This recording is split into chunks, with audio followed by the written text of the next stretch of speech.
unfortunate thing is that Nigeria has passed the level of gentlemanliness. We passed the level.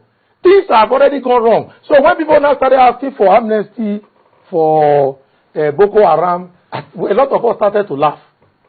Was that what happened during the night? People were comparing it to Niger Delta. I remember we once had a meeting in the NBA and the Nigerian Bar Association where we belong to, and some people were saying, "Oh, is it not the same thing like Niger Delta?" And I said, "How can this be Niger Delta? Niger Delta people did not go to bomb churches on Christmas Day." Okay, gentlemen, it's horrible. We need to be honest. We'll have to take a quick break here, but just before we go on break, let's see if we can take in a few tweets. Isaac Kanem says, the country had long missed her direction due to bad leadership, while the governed were in deep slumber. Exactly. As I said, people will always blame leadership. But the question now is the followers actually playing their parts? Okay. There's always the two parts. We'll come back to get that answered. Okay. Bomboy says, as Bemi ABC says, INEC should be empowered to have a leadership training institute where politicians should be schooled. Sadiq Lawal says, if I am a president and I do my medical checkups in Abuja, why would a minister go abroad for same? Imagine. All right, we'll take a break, and when we return, we'll continue with our conversation. A failure of leadership, emergency rule, terrorism, corruption, as Hannibal says, impunity. Is it a question of leadership? We'll be back shortly. Please don't go away.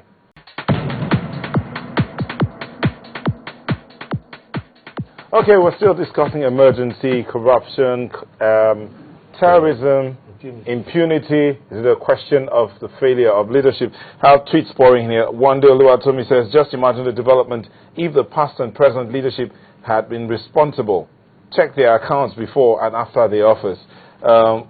Bomboy says, by Sir Joe, kindly list which political leader that doesn't travel abroad for medical attention. Godwin, Jesus Power talks. Yes, for show off, for title's sake, and even abuse of corruption. Corruption is the one way of doing that, because they are after the loot and not to work.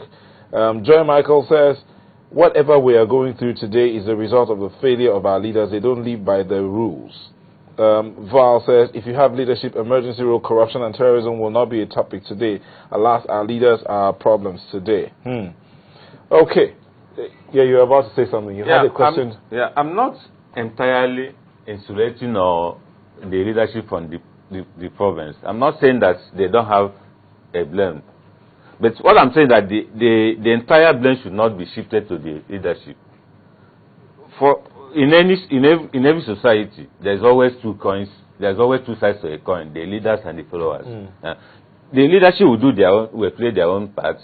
The followers will play their own parts. But you know that okay, let me borrow from the scriptures here. They say, by their fruit you shall know them. So is it not a product of the followers, one follower that later becomes a leader, and then you now see a continuation of everything he was doing? That is exactly what I wanted to tell him. You can see that we've been, the people who are leading the country today were not the ones who were there a few years back. But nothing is changing. The reason is because the fundamentals have not been gotten properly. And that's had to do with leadership. Because you do not, if you want to build a house, do you hire 20 laborers to supervise the building of a house? You don't. You simply appoint one person as an engineer. And if anything is going wrong, you have to hold him. That's the issue of leadership. But now, something pointed out here. Something pointed out here. It's not, how did you put it now? You do not employ 20 engineers. Now, you see, the same person that was leading, that is now leading. Yes. If he doesn't know where he's going to, would he have any place? If he doesn't have a vision of where he wants to go to, how would the people follow? No, that's what he was trying to say. No, the problem have not seen where they are going to. No, but what I'm saying is, I think we need to look at it holistically. Like I said, I am not blaming the Jonathan administration for all the woes today, because this administration, with all due respect, have tried its best to do, a little. I mean, part of it. But the problem is already the refineries, the roads, all kinds of things. They are all rotting. Now, what I'm saying is, if the leadership, because the way they come in, now we've been talking about the National Assembly. But don't forget that this leadership we are talking about, we did not import them.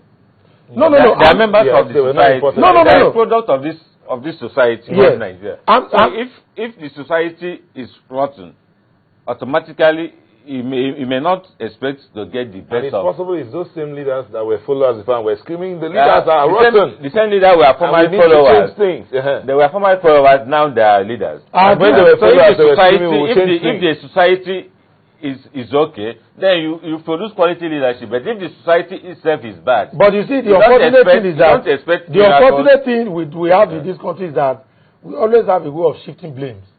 Instead of us to face an issue, we begin to manipulate things. Hold on. Like the last said, Hannibal, they will turn red into blue, turn electric to candle. We begin to say all kinds of things. Let me tell you the truth. What I'm saying is that unless you give the right direction, because today in this country, when we had the Buhari Jago regime, for instance, and we said we wanted to go for operation war against indiscipline, we started doing it. Everybody started queuing. People started doing all kinds of things. The country was getting better. But the satanic Babangida administration came and messed up the whole place, and everybody was hailing. So it's good when you talk about leadership. They were, oh, this is a Messiah has come. Then until transition without even the Buhari administration you are talking about. Yes. Though people, it might appear then that people were complying, but they were complying out of duress, not necessarily that's the way they want to do it. But the problem is that the followers themselves are already bad. But the problem because they help it. But the problem is that in every society, you must have a regime of rules and regulations.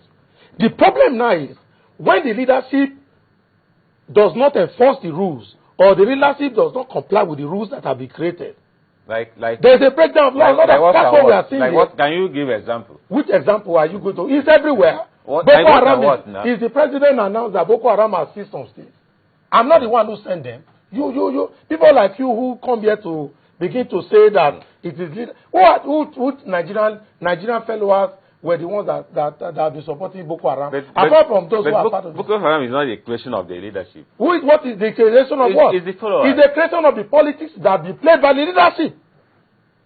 Led by the leadership this whole problem about insecurity from day one. Recently now the president declared a state of emergency. Now the president has done the right thing.